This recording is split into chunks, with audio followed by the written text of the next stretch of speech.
Hi, and welcome to Neurocare Academy. I'm Dr. Trevor Brown, and I have the pleasure of welcoming today Dr. Leslie Sherlin. How are you going today, Leslie? So far, so good. It's in your hands now. Excellent. No, it's really nice to have you.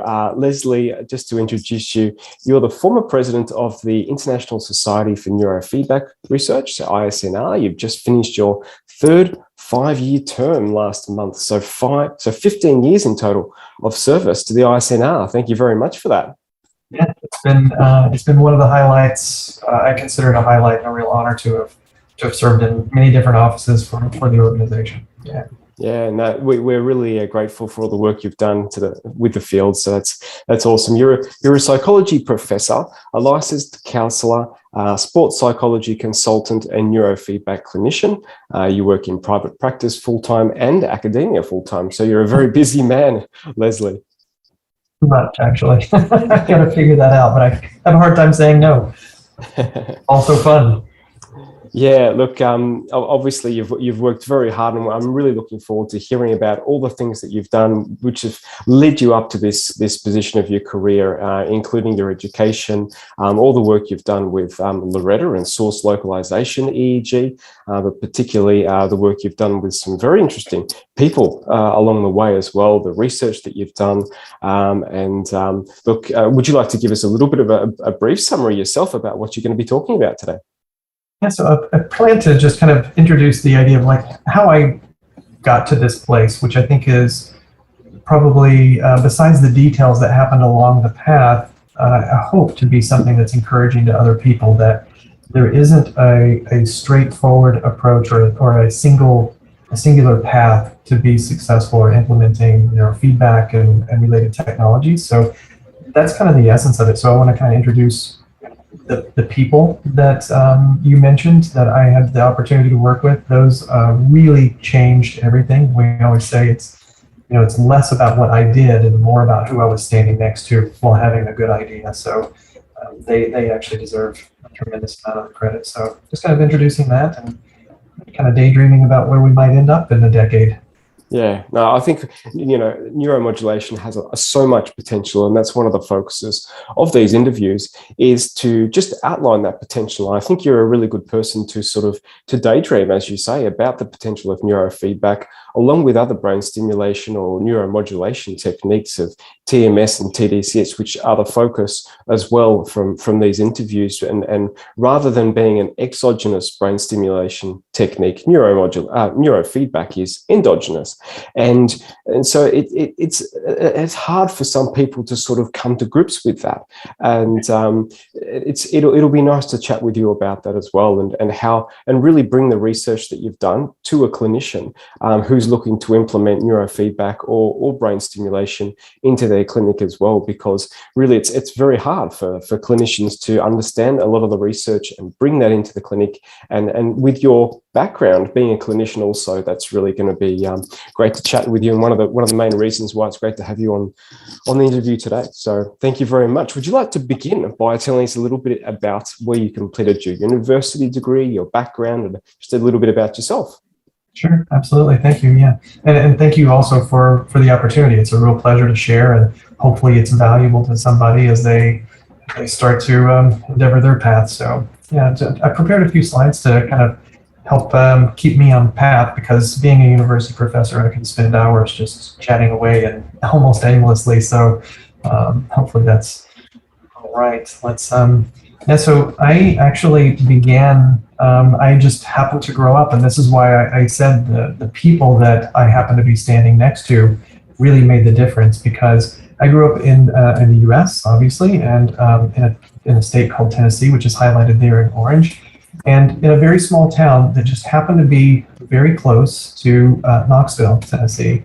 And in Knoxville is the University of Tennessee, and that was, in a small town, it's just the thing you do is go to the local university. And so it was just by happenstance that I went there, because then that took me down a particular path. I was studying music, which is that image there on the bottom, why I had to give credit to the Pride of the Southland Marching Band, which is what got me at that university. And that was my initial pursuits, actually, which strangely enough, I didn't realize at the time, but later on, decades later, actually, came to be kind of a focal point in trying to understand this question of, while I was a musician, there were some individuals who had a similar background. They had a similar training and education, and yet they were just gifted in a way that I wasn't. I was really good, but I wasn't as good. I wasn't hitting the top of the mark like they were with the amount of effort that they were putting in. And I know that we see that across lots of different populations where people, some folks seem to just be naturally gifted at something and it seems easy for them to excel at a very high level, and other people really have to put in significantly more effort in order to succeed at the same level. So that question, I didn't know at the time that was setting me up, but later on when I started learning about brains, getting interested in trying to understand performance in particular, that really started to resonate and guided a lot of that work. Okay, thanks, Leslie. That's great. So you started off with a musical background. Were you playing an instrument, or what was that? Yeah, I was a trumpet player. That was the first instrument that I learned. But then I realized that I couldn't make a living being a trumpet player. So then I said, well, I'll be a music education major, and then I thought I would teach music in high school or college or something like that. But then that just did not. Once I actually started doing it, it was not that much fun. So I was like, I had one idea in mind of standing in front of a group of students saying, I have something very important to say and it's going to change your life and let's learn this instrument.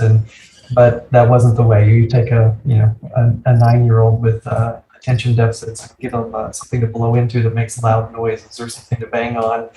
You can imagine the frustration. So I quickly decided that was not the career path and then started down a different road. So rather than studying the music produced by the trumpet, you went on to studying the music of the brain, of course. Yeah, and so you've mentioned here it's a non-traditional path that you took, and you went from your undergraduate psychology at the University of Tennessee, and then moved forward onto your master's. Would you like to tell us about that? Yeah, so really, I couldn't possibly talk about the type of things that I did after that moment without acknowledging both the serendipity nature of the way that it happened, but also the dramatic influence of the people that I was around at the time. So after studying music for a number of years, and I'm embarrassed to say how many, so I won't, it was a long time. And basically my advisor said, hey, you don't have to leave. We just call it graduate school. So pick a major and let's finish this thing. And I had gone through a whole variety of things, and I said, well, I haven't studied psychology yet, and that's always been interesting, so let me do that. And my senior capstone class, I had a choice of either idiot savants or biological basis of behavior. When I was very young, I had aspirations or thoughts of being a physician or a surgeon in some way, and that's kind of what little kids dream of at that point. And so I thought, biological basis of behavior sounds more fun. And it just happened that Joel Lubar was the professor of that course. And in that class, he introduced EEG, of course, that's his specialty. And so as we were talking about the way the brain worked and how that might influence behavior and other types of things, the way that we in fact interact or engage, that shifted my thought process completely, kind of resonated for me of this idea that I had just been in music going, well, maybe this explains some things, plus, knowing people and being exposed to the ideas around mental health, being in psychology. So that seemed really appealing. And it was really, because the quantitative nature really I gravitated towards it because it was a little less squishy, so to speak. So that was a pivotal moment. And even though I didn't do my graduate work at the University of Tennessee, I then kind of transitioned. I was doing both a clinical program in psychology at another university, and this was before doing non-traditional path of online mixed with in-person was the thing to do. This was early on. That was my path. And so that allowed me to be in two programs, really. So I was still in the research laboratory at the University of Tennessee working as a research assistant, informally working, but also taking classes to study experimental psych while doing a clinical program, which had more employment opportunity later. So that was a really cool experience, which really, I think having that opportunity of doing both simultaneously allowed me to start integrating and testing ideas, which then has proven to be really fun, even in my clinical work now, trying to experiment, so to speak, or explore from a theoretical standpoint. But then, kind of to illustrate further, and I'll be very brief about it. After being in clinical psychology and finishing that, I got into clinical work as part of my doctoral path. And then in the last term, so I was like, man, this just doesn't really appeal to me either. It was a lot of psychotherapy, a lot of psychological testing, and it just wasn't that fun because I was still drawn to the physiological processes. So I decided that instead of going into the clinical world, I would stay connected to research somehow and provide neurofeedback for a piece. And then that actually took me down a path. I was doing a lot of analysis, a lot of teaching in the professional community around neurofeedback, quantitative EEG, a lot of new practitioners who were coming in. But that led me to an opportunity to collaborate with a group who were working in the world of sports. And so that kind of dredged me kicking and screaming that I needed to know more about that population because they were not the same as other populations I worked with. So that caused me to re-enroll in school and go back and re-specialize my PhD into sports psychology. And then in working with all of those athletes, I was very privileged to work with some very high-end teams and individuals across the world, actually, and in most all athletic types of events.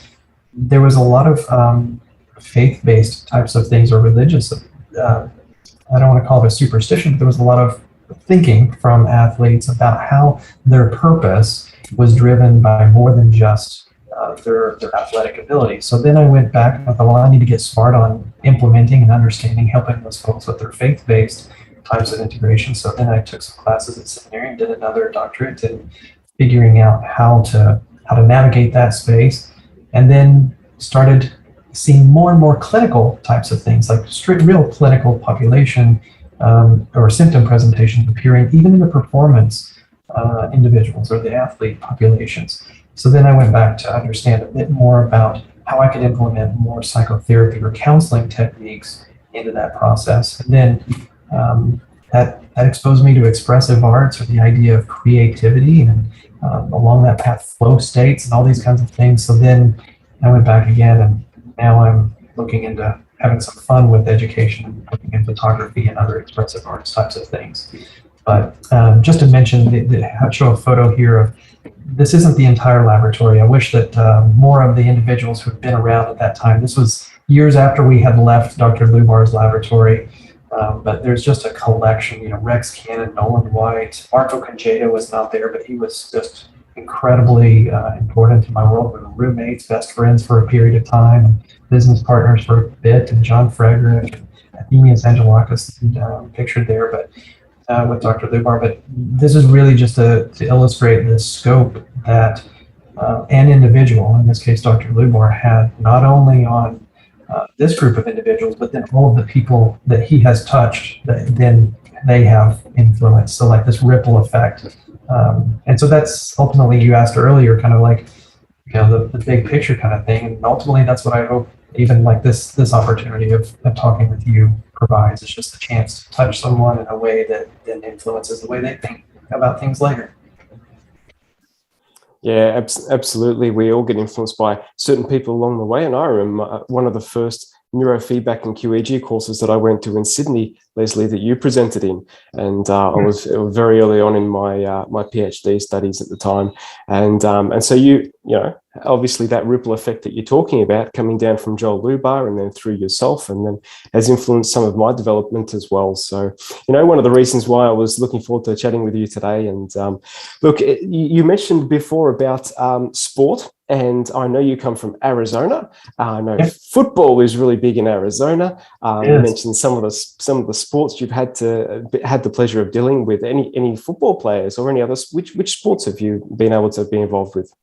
Yeah, all of the mainstream sports. I've had a few Arizona Cardinals players that I have made contact with.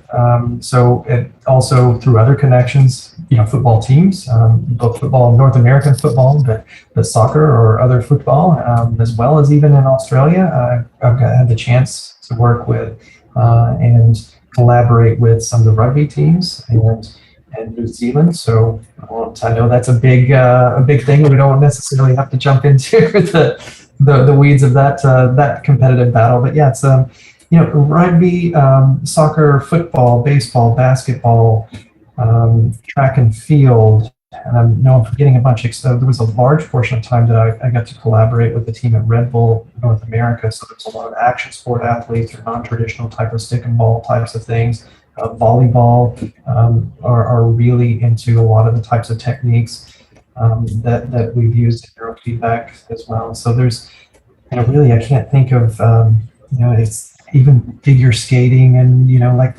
I've been fortunate to be able to collaborate with 18 gold Olympians as well as many other, who have placed in other medals. So yeah, just a wide variety, motorsports. I mean, you name it, and it's likely tennis. I mean, now they're just all coming to my mind about all the different individuals and things. So it's been just really a privileged opportunity to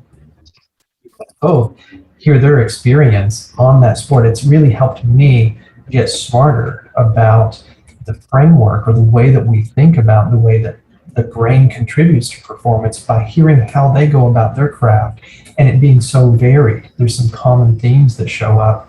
So that's been really kind of, I think the diversity has been very influential into creating constructs as opposed to if I'd only had experience with a particular sport. Not that that's not valuable, it is of course, but seeing how these things transition across platforms has been really insightful. Yeah, brilliant. You must have had some amazing conversations when I think about it, the diversity of sports, the different perspectives, and all of the education that you've had in different areas, which has given you a perspective to be able to speak to these athletes from a certain point of view. So let's have a talk about that perspective that you gained along the way. You've done some research in the past, and should we move on to having a little bit of a chat about that research that you've done in the past? So there's really three phases or professional interests. I think, as I think about my career, but also my personal interests, I kind of thought about putting this into three buckets, if you will. The first were those early years that I mentioned about getting that exposure from Blue Bar's lab and having the opportunity to travel to Switzerland and spend some time with Roberto Pascal Marquis when LORETA was a very fresh thing, in the late 90s, or at least for us it was. For him, he had been working on it a while, but for us it was new. And then, so there's a bit of things that I'm really proud of there that laid a foundation. And then there's the sport and performance training application. That's been really, I think, the area where it has been most interesting to me and will continue to grow my personal interest because we just don't know the capacity, the maximum capacity at which we can operate. So we say, well, how good can you get? The answer is, I don't know. We can just keep pushing and there's incremental gains. And so that's really fun and exciting. And then the third piece, which puts this now into the so what type of idea of now that we know these things, who can it benefit? And I always make the joke, anybody with a brain can benefit from these types of technologies or these types of applications. And it sounds a little bit flippant, but the reality is any person who has a brain has the opportunity for creating some increased awareness, increased performance. It can look like a lot of different things depending on where they're coming from. But the technology has to be adaptive to getting into their hands. And I think that's been one of the challenges, which I think we'll hopefully get to before we're done talking about where do we think we're going. The technology, that large scale adaptation or adoption has been still kind of lingering. I haven't figured that one out. It's actually, I'm not as optimistic as I was previously, but anyway, we'll kind of hopefully get a chance to touch on that. But if I can, I'd like to there's a couple of things that really, in the very beginning, talking about that idea of LORETA, it was really novel, and I won't spend a huge amount of time getting into the details of these things, but there's a couple of publications that again, as I'm thinking about, this chat, it's, like what were the major milestones that kind of pushed my path in a particular direction? And these two studies really opened up some doors because a couple of things. The first one, these are in reverse chronology, the 2005 study with Marco Congetto was one of the first that utilized LORETA analyses to say, in a clinical population, what do we know about the differences from just like a continuous quantitative EEG? There had been obviously lots of research on using LORETA in event-related potentials and evoked potentials, and even some continuous state EEG. But as it started to apply to a broader spectrum of, can we utilize this technology the same way that we've been thinking about quantitative EEG topographic maps or 19-channel data to isolate or determine what's different from this group of individuals from the others? And in fact, there was some really remarkable findings, and this is just a quick graphic of the beta frequency bands. And so the far left is the lowest frequency of beta, so that's like 12 to 16 hertz. The one on the far right, the beta 5, which is 28 to 32, and then the increments in between. And what it illustrated was, and these are the statistically significant findings, that there was a real difference in individuals who had obsessive-compulsive symptom presentation and met criteria for diagnosis than those who did not. And that was, something that those of us in the world of EEG work kind of know, that brains work differently when we have a certain characteristic or a certain presentation, but it hadn't been documented in such way.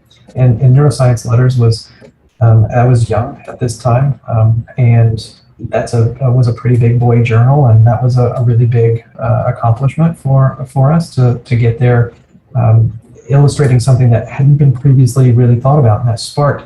I certainly don't mean to intend that this study or that we sparked the idea, but that was one of the earlier studies that really took off from this whole path of people then looking at, well, if we take symptom-free individuals and compare them to individuals with a certain set of symptoms, what are those differences? It was way different types of information because we could get that localized data.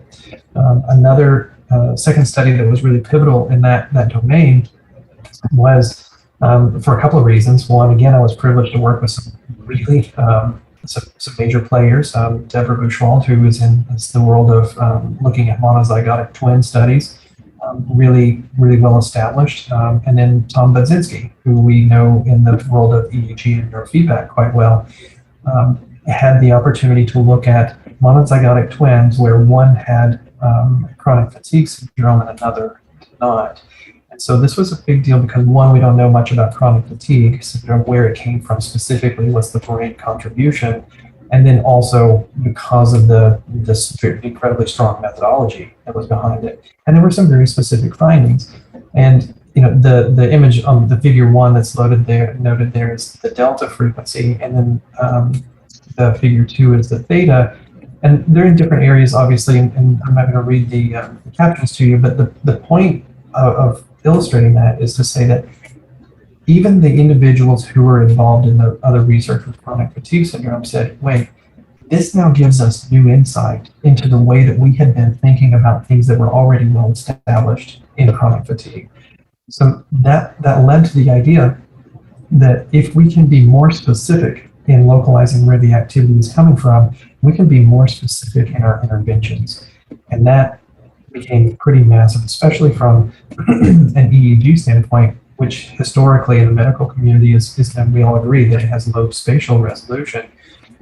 This allowed a new opportunity or a new look at things that we had looked at before. So the second bucket to touch on would be in the world of sport and performance applications. And I could spend weeks talking about this because both it's so exciting, but also there's so much we don't know yet, and it's just really massive. But just highlighting a few of those kinds of things, there were some pretty pivotal moments. I got to work with, as I mentioned moments ago, a variety of athletes, and I have to really give credit to the other people I was around for making the contact or making the intros, or it all coming together was part of a big deal. It was really just super exciting. But in the beginnings, there was I was working with a team that had been contracted from Red Bull, and on that team was nutrition, there was biomechanics, there was strength and conditioning, there were a sports psychology, and then I was kind of the neuro guy, was the colloquial term. And so that combination of individuals and also like physiologists were in there. I mean, just like a really outstanding group of top-notch scientists and practitioners kind of came together, and I was able to conceptualize what would a model look like. And it wasn't that it's groundbreaking in its conception, it's that it tied together some things that previously we kind of thought were in different buckets or different lanes.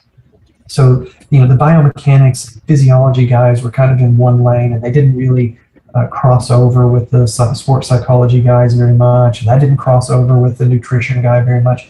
We all kind of, innately know that these things are connected, but there wasn't really a good model for putting them together. So I was able to collaborate with those guys to put it into a document that was actually published in the Science Journal around, like, what is a model for mental performance? What would the attributes be? And then as we really isolate that into the mental side of things, there was, these three things: the mind, the cognitive, and the neuro. So that set a foundation that we can interact, we can be very quantitative with our neurological data, maybe cognitive testing, but we can also be very integrative with the things that are a little bit more subjective, a little bit more qualitative, like the way that we feel. And we can start saying, okay, if the way I feel can be attributed to one of these other more quantitative types of things, then the entire experience of the athlete or the individual, whoever they are, begins to shift. And there was a nice opportunity that we could create assessment, training, and monitoring for all three of those domains. And from that, we kind of pulled out this idea, and this is, a very theoretical, but basically the cycle of execution or taking an action. And these different stages, so to speak, could be measured in the EEG. And what we found by looking at, anecdotally, like dozens and dozens of athletes, in fact, we had collected data on nearly 1,600 athletes or high performers at one point. Looking just at the EEG, we could see the transition from resting state into analysis, into getting ready or the pre-action. The action, we couldn't see much. Obviously, EEG is not very well suited due to artifacts and things like that. But there was this very obvious transition that was a state-dependent shift in the brain activity depending on where the person was. And then what was really cool about this idea, not that just things change, that's pretty easy to imagine, but if we could identify what was happening with the individual as they did an activation task, even if it wasn't their sport, we could see what of this process do they have problems in, where do they get hung up? And if we could address that either through training or just through awareness and education, it allowed them to flow more smoothly through this cycle and actually perform better. And that was a really big shift in the way that we approached and the way that we thought about an individual's performance. It wasn't that their brain was, or that thought or the feeling or the execution of it was bad. It was just not the right timing. And we often get stuck. And this is, we know this in clinical models already, but it hadn't really been formulated well in the performance side of the house. So we took that information and said, all right, well, let's just try it out and start seeing, and I'll skip a bunch of the steps of anecdotal studies and those kinds of pieces. And we introduced it in the world of baseball with a minor league team that happens to train here in Arizona. And so we were really just concerned, what was the feasibility? We weren't concerned, did they get better? Could they do anything different? But would they, in fact, participate? And would it be financially possible? And all that kind of stuff. Would they engage, et cetera? And what ended up happening, interestingly, is after measuring the EEG, and we did this, I labeled this mixed methods because we were both interested in what were the physiological attributes, what were the outcomes that we could measure from other types of metrics, but also what was their subjective experience? Did they feel like it had a benefit or not? And there was a couple of pieces, the data suggested, and this just blows my mind actually, that they only did a mean of 15 sessions. Most individuals did more than that. that this was all done really rapidly, and this hadn't been tested either. Can we do a session every single day over a very short duration and get something that's meaningful? And not only did they find something meaningful, like they're doing like a continuous performance test, the mean errors in the beginning were around 14, and the post mean errors was 2.8. I mean, just the conceptualizing the game of baseball, which might translate to other stick and ball types of sports, cricket, etc. There was the ability to recognize the ball. And so we had a physicist help us figure this piece out, where the response time in the beginning was much higher, and then they decreased it from 330 milliseconds to 312 milliseconds. So what that meant in the world of baseball, it was like backing the pitcher up 9 feet off of the mound, or slowing the ball down by about 18 miles per hour. Well, that makes a hitter have an incredible advantage to being able to see the presentation of the ball, prepare themselves, and decide how to interact with it. So it was that was really impressive. But then that alone was good enough, but their experience was really cool. That was the part that really struck me, is when a pitcher would say, I can really zero in on the glove, like I can see my target and where I'm going to place things so much better. Hitters saying things like, I'm not only more comfortable, but I'm actually able to identify things. I see it differently. I see the entire sport. The fans are interacting with me in a different way. All those kinds of things, which was their personal experience of that. So another big step was to say, well, to what degree does that apply then in other sport, of course, but also to what degree does that translate to how much of this can we equate just to the neurofeedback training? Because they were involved in spring training. These are developing athletes that are trying to make it to the major leagues. So there was a lot of other factors that could have contributed to their increased performance.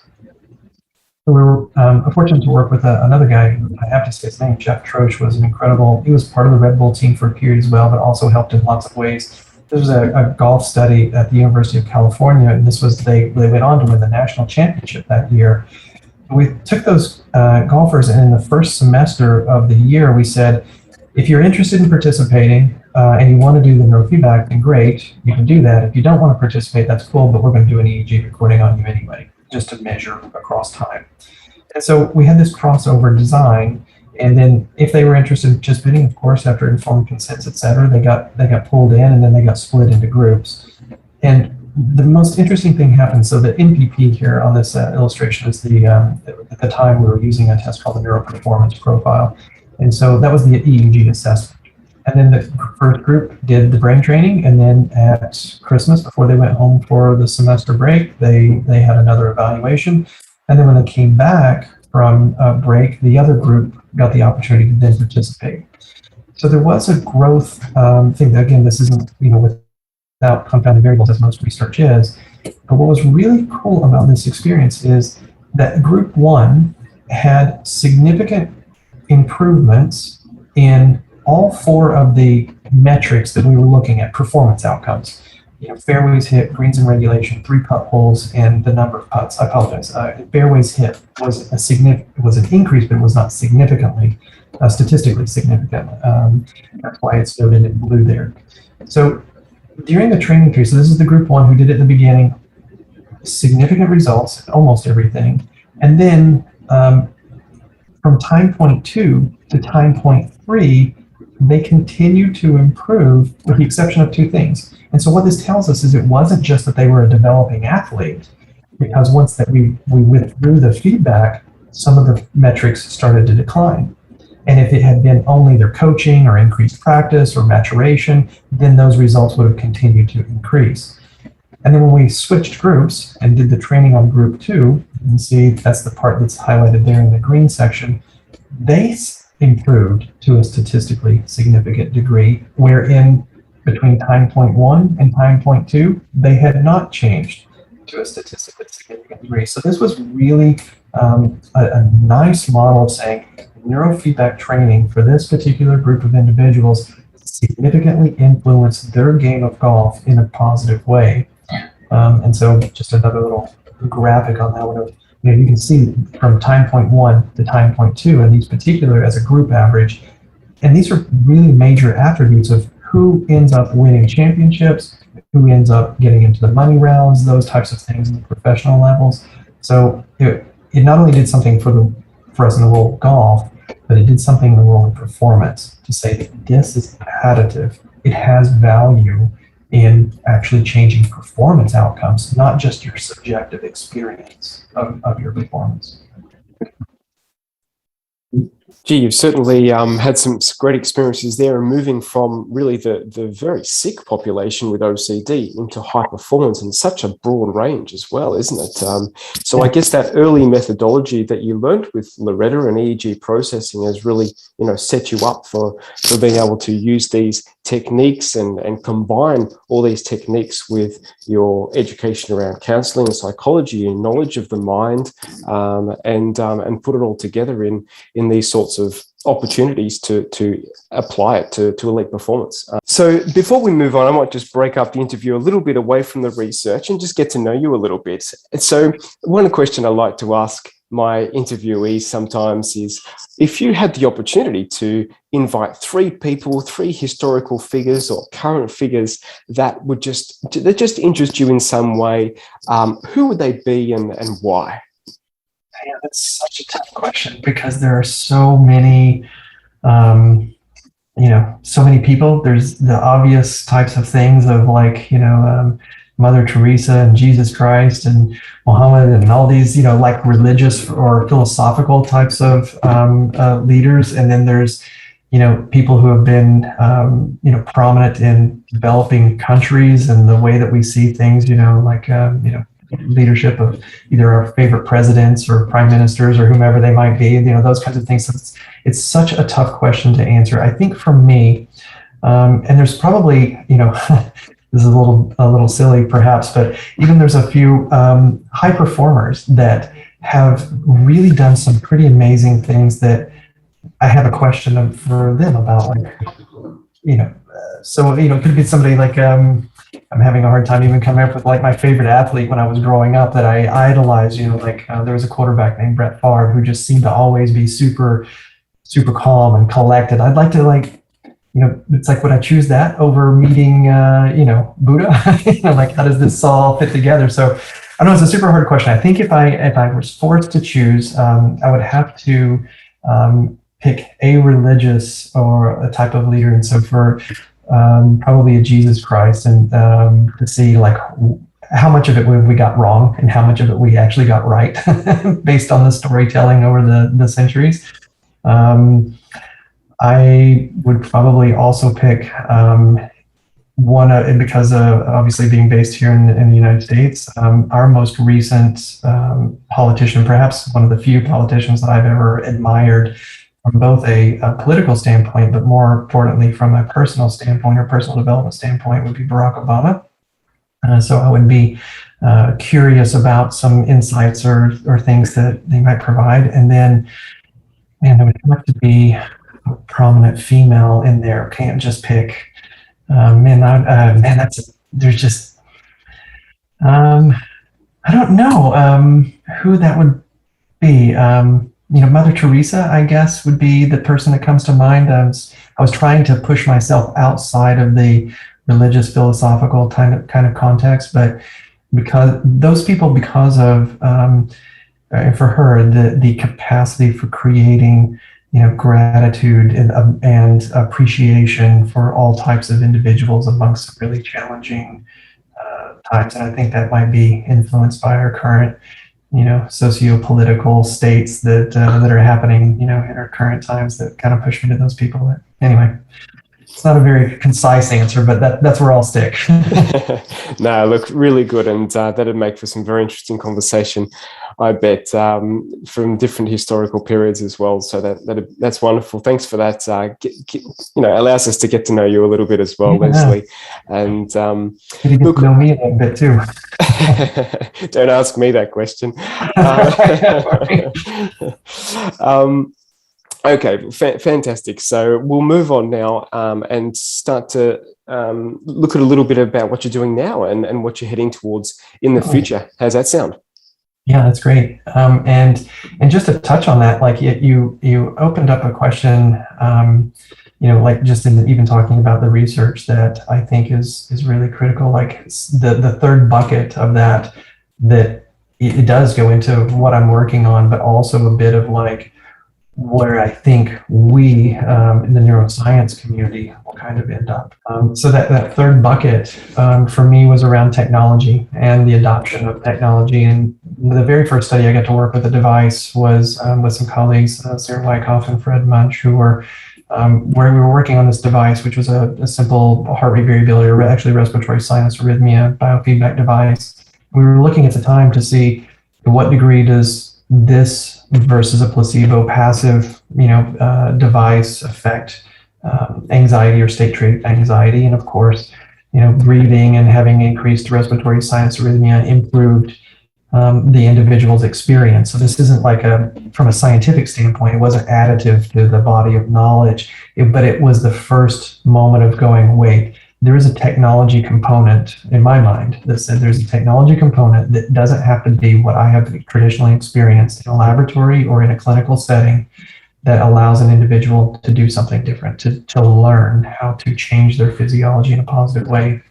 So then that goes down a whole path. When we were working with the athletes a lot, there was a significant implementation barrier. And so we created, with a team of individuals, a dry sensor wireless technology that would allow, the idea was to allow an athlete or an individual that we were working with something that was portable, easy to use, they could do at home, they could do while they were traveling, all of those types of things. Because at the time I was working lots in Los Angeles, and if you've ever been to Los Angeles, you would know that it takes, if you want to go 2 miles, it can take you an hour and a half to get there. So there was just a barrier to entry was getting into our office and actually being able to, or the laboratory, to do the training. And so this was just such an incredible opportunity, because not only do we get to apply electronics and apply some of the other types of knowledge sets that contribute to the world of EEG, but the outcome was really cool because we had a pretty significant ability adoption at the time of individuals to implement the training, because it was a simple device. We took some really complicated types of algorithms and put them into a portable device. Now that didn't really go, they didn't get adopted, which is now to that point of what is my current interest and the types of things that I'm working on now, is because this was an interesting experience. And so I spent more than a decade working solely on those projects, and I'm no longer involved with that group who are continuing that mission. But it set the stage for trying to understand a couple of other factors. So the way that fits into the current things, I'm working on some non-physiological research, and the way I conceptualize this in my head, and I'm very kind of like a visual kind of thinker. There's non-physiological research, and so something I'm working on now. I'm lucky. I have 15 students who are working on their dissertations in performance psychology or something closely related to. And there's a strong emphasis that some of the students are coming in with workplace engagement or psychological capital, these types of attributes into the business or workforce. And that fits so in line with the ideas that we're doing in psychophysiology. So those are things that we're currently working on, even though it's not a physiological based thing. But then that idea, that previous experience that I was just mentioning of, we thought the barrier to utilizing more access to neurofeedback and more the ability, breaking those barriers. That was a lot of things that I talked about a lot previously, was like breaking barriers to doing whatever it is that we're trying to do. But what was fascinating to me is even when the technology exists, or we have the awareness or the education to do something, we don't. And this is not unique to brain training or mental performance or mental health in general. This is something that we all do from even a physical standpoint. We know it's good to exercise and do those things, but yet so many of us either go, I don't want to, or we resist it for some reason, even though we know that is one of the eating well, exercising, you name it, self-care, both mental and physical care. We don't do those things, and unless something is hurting, we tend not to pay attention to it, and rather than take care of things preventatively. So I want to understand that, and I just there's some work around that already by other individuals, but I think we're just not quite there yet, and I really want to understand that because it just doesn't make sense to me. I do it too, so it's not that I'm unique and I don't do those things, but really, really interesting. And then in the physiological world, and specifically EEG stuff, there's a couple of things that I'm interested in. So we just completed 2 years of data collection, actually, with the Phoenix Police Department here in Arizona. And so Phoenix is a very large city. It's the 5th largest metro area in the U.S. And so there's obviously a lot of officers, a lot of individuals, and a lot of things that they experience and the types of things that they encounter. So this study was aimed at providing an opportunity of, one, looking at some data to say, hey, does EEG data give us any insight into the individual's ability to perform or ability to finish academy, how they perform, those types of things. But also, if we do neurofeedback with them, is that an additive process? There's so many things that people, athletes, law enforcement, military applications, etc. We're trying to, shove in so many different types of things. We really need to study. We know it can be valuable, but where do we need to spend our money? Where do we need to spend our time that's maximally impactful?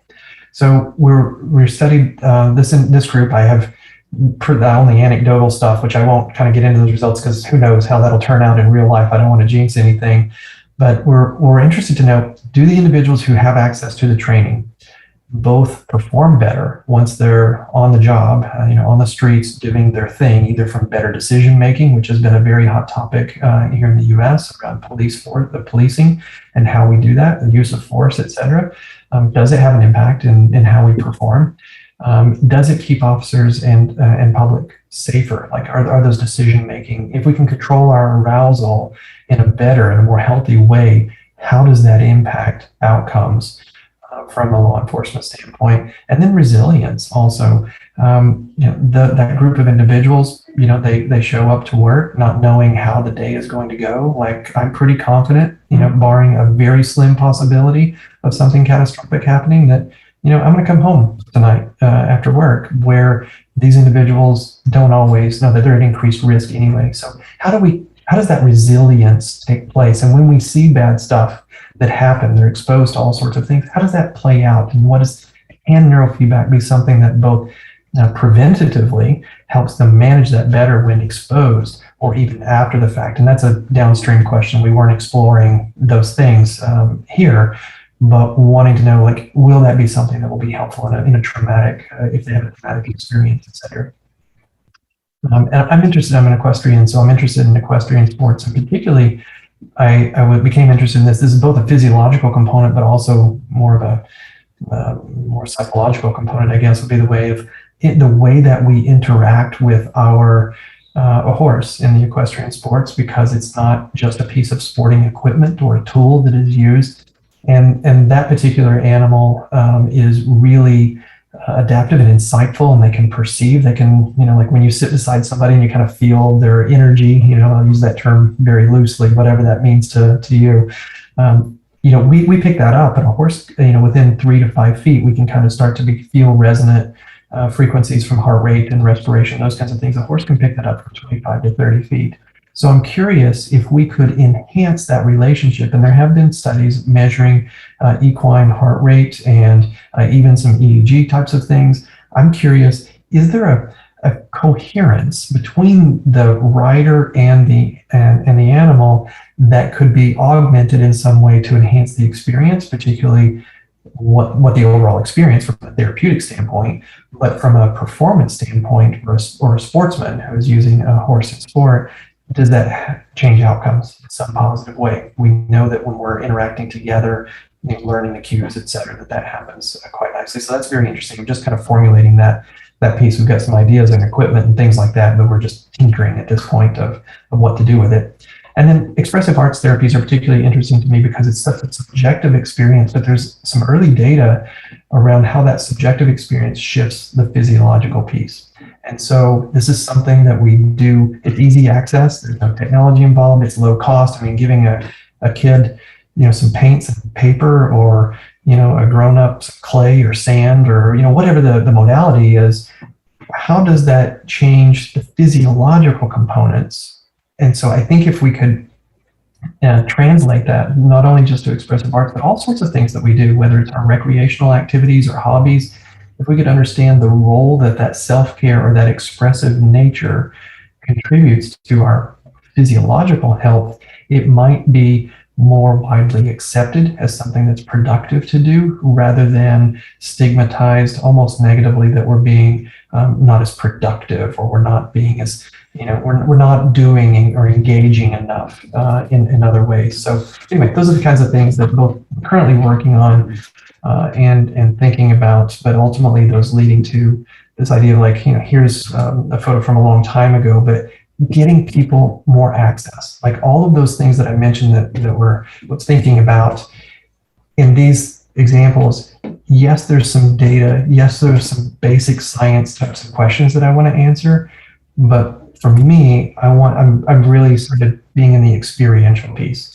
How does that impact the life of the individual who's doing it? So whether it's, in this situation of kids thinking differently about mental health, they think it's cool to play a video game. For us, it's like they're aware that their brain contributes to their experience. So maybe they'll take better care of themselves or do something different, or even just change their whole perspective on, contributing to their own health.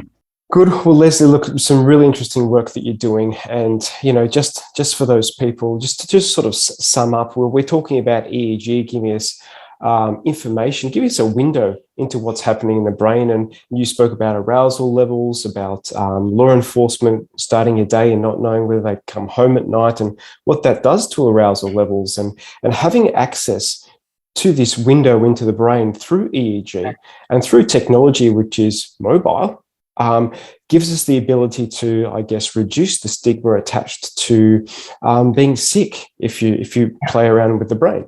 And so in the future, how do you see this potentially playing out? Do you see an opportunity for neurofeedback and brain training, getting a window on your own mental state? Do you see that becoming part of our everyday lives?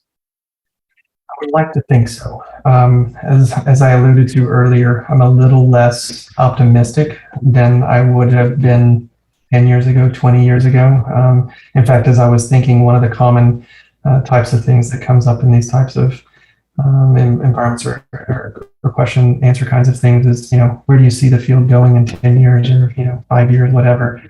And, 20 years ago, when I first came into the field, which makes me, it's actually been just a little bit over 20, I would have said, well, yeah, this is going to revolutionize the way that we think about mental health. This is going to change the way that, the options that people have for intervention. And, the technology is growing and enhancing. I would have been so optimistic about the world changing in the field of mental health. 10 years went by and that didn't happen. And there was some progress, obviously, within the community. Our technology is drastically different now, 10 years ago, than it is today. So, I think each decade or whatever that increment of time is, has changed those who are already in the community or have exposure to it. But we haven't seen a widespread adoption. That awareness level, in my perception anyway, is roughly the same as it was 20 years ago when I was so eager and optimistic to, get in there and do something amazing with it. Now it's, then the next 10 years is like, well, I think the difference will be technology, like the ability of mobile technology, making it easier, getting it out of the office, into their hands, easier consumption and more affordable price points and all that kind of stuff. And then, we've seen a whole plethora of devices come around that have been really good in doing a variety of things, from stimulation techniques and from feedback techniques, all sorts of things. And yet the mass adoption and even the awareness still remains really sluggish. So, I mean, all of those things are certainly important: education, awareness to both our mental health provider community as well as the general public. I think that's critical, it's necessary, but that's not solely the answer. Technology is absolutely important to advance, and we're almost on the edge, quite honestly, in my opinion, of having technologies that far exceed our capability of implementation. To be honest, I've got software and feedback devices and widgets that do all sorts of things that that's really cool, but I have no idea what it's supposed to, what's the end result going to be? I don't know. Our capability exceeds our application for it right now. So I don't know that that's also the answer. So, and I'm really perplexed, quite honestly, with you about what is the missing link? Is it just time, that it takes more time? Is it money? I mean, if you talk to clinicians, talk about third-party payer types of situations of, the client or the consumer might be interested, but they can't afford it, or it's not covered by traditional medical insurances or third-party payers. That might be a piece of it, but we even see people who have means who don't always adopt the interventions. So I don't know is the real answer. I think unless something pretty significant shifts, I think we'll be on the same trajectory, perhaps at the same pace for the next 10 years as the past 20 years I've experienced. So it almost saddens me, actually, and thought it in this term, it just kind of saddens me that I may not see the widespread adoption that I aspire for in my lifetime even, and I'm not that old yet. So. Yeah. It's interesting, isn't it? I mean, you touched on the point before about people not taking on board technologies or applications that could be potentially beneficial for them. And in talking with a lot of clinicians, people tend to come back to what they know. And what they know is human interaction. And adopting technology without the oversight of a clinician that they place, a credible clinician, or in their mind, a credible clinician, it makes a big difference. And so the advantages of neurofeedback with portable technology are, neurofeedback there are very few side effects to neurofeedback, and it's a slow process, it's a slow conditioning process, and there are very few negatives, I would say, or disadvantages to using it. So yeah, it begs the question, why isn't it being adopted? And what do you have another thought about, all these advantages of neurostimulation and neuromodulation techniques? What do you think for clinicians looking to move into this space in the future, based on the fact that there are so many advantages, so few disadvantages? Have you got any thoughts about that and how that'll move in the next 10 years? Yeah, so there's two thoughts. One, I think you hit it spot on, and I've seen this both from my own experience with these portable devices that I've been fortunate to collaborate on. When in the hands of a practitioner, even though it's being directed and they're doing it at home, like it's self-directed, there is an increased efficacy and there is an increased adoption of it. So I think that's spot on. I think there's something really to that idea. And then, more specifically to the question that you really posed, I think that the teaching the practitioners, and so by that rationale, there is this, we do need to kind of push things into the clinical world and create that opportunity and illustrate what the advantages might be for those individuals. There's an analogy I always use with my clients and I spend actually most of my daytime now is in talk therapies, and I'm guiding people, I'm supervising neurofeedback sessions, implementing that with other providers in my practice. But I tell people this idea, and it still surprises me, the lack of adoption by lots of folks, or the resistance, I'll call it, is, doing these neuromodulation types of techniques are what I equate in that athlete analogy of the strength and conditioning coach, or the strength and conditioning process, actually, where, I understand many of the sports, but I can't execute them. I'll use football as an example. I know North American football. I know that sport very well, and I could, run a route, or I could do the things. In my mind, I understand it, but I don't have the physique for it. I don't have the strength. I don't have the conditioning. I just don't have the body to do that. So it doesn't matter how well I understand it. I can't do that. And likewise, there are many individuals who have incredible physical talent, but they don't understand the game, or they can't be coached up. They just don't have the skill development, we'll call it. And so this is the same idea in the mental health world.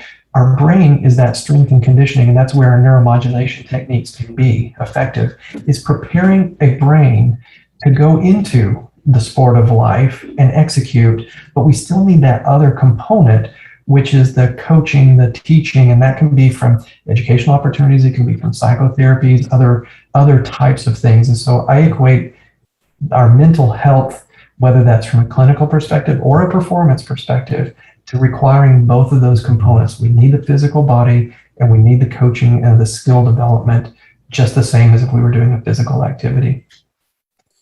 And so I guess, the fact that this isn't being adopted by the individuals on the street without the oversight of the clinician really begs the question, why isn't this being used by the clinicians? And perhaps we need to get this in the hands of the clinicians who understand the potential and the synergistic or at least additive effect of a combined treatment of psychotherapy or behavioral interventions plus the neurofeedback or brain stimulation seems to be the place where the individual or the patient or the client who can begin to understand the treatment, get a hold of it, and then take it out on an individual level.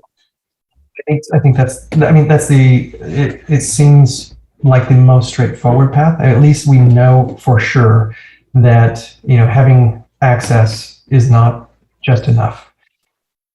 It does require that connection, that accountability partner. I mean, again, I know it's important to go exercise, but I pay a guy to be a trainer because there's accountability.